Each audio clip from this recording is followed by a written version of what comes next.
Vëllezër të dashur, leximi i Kur'anit jo vetëm që ta ushqen mendjen tënde, jo vetëm që ta ushqen shpirtin tënd, ai ta ndriçon zemrën tënde, ai ta ndriçon jetën tënde.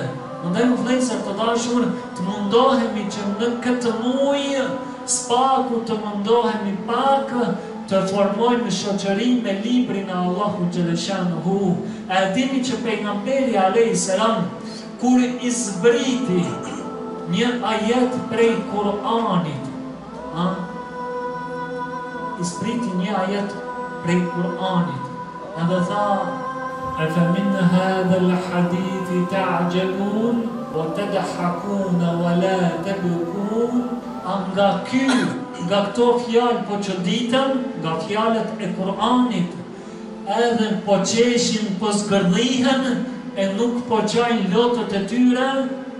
Atëherë kur e dëgjuan disa njerëz që qëndrojshin në xhaminë e pejgamberit alayhis salam, janë nisën me qajtë, derisa janë nisi me ushtu edhe xhamia e pejgamberit alayhis salam prej rënkimeve të tyre. Edhe kur i dëgjoi pejgamberi alayhis salam në vajin e tyre, janë nisi edhe pejgamberi alayhis salam me qajtë. Edhe kur e dëgjuan në sahabët e pejgamberit alayhis salam, pejgamberin duke qajtë, janë nisën edhe ata duke qajtë. Atëherë pejgamberi alayhis salam tha: "Wallahi tha, nuk do ta ndjeg një fytyrë zjarri i xhehenemit, e cila loton për hir të Allahut xhaleshanuhu." Nuk do ta ndjeg zjarri i xhehenemit, një fytyrë që lotët i rrjedhin për hir të Allahut xhaleshanuhu. O vëllezër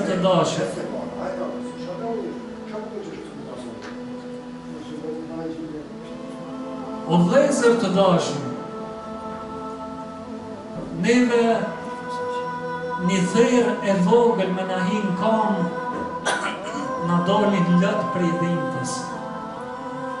Mirë po, kur na kanë dalë për smrami herë, lotët e mallëngjimit, lotët e frikës, lotët e devotshmërisë, lotët e përkushtimit ndaj Allahut subhanahu wa taala.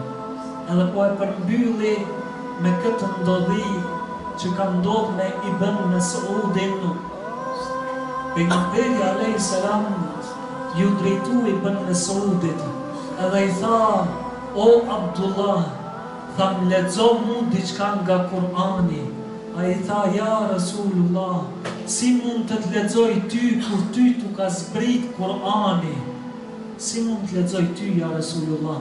Pejgamberi alayhis salam tha: "Unë dëshiroj që ta dëgjoj Kur'anin nga shokët e mi dhe vëllezërit e mi." Edhe ja nisi me lexu një pjesë të Kur'anit, derisa erdhi te një pjesë e ajetit të Kur'anit ku thotë: "Kayfa idha ji'na min kulli ummatin bi shahid wa ji'na bika ala haula'i shahida."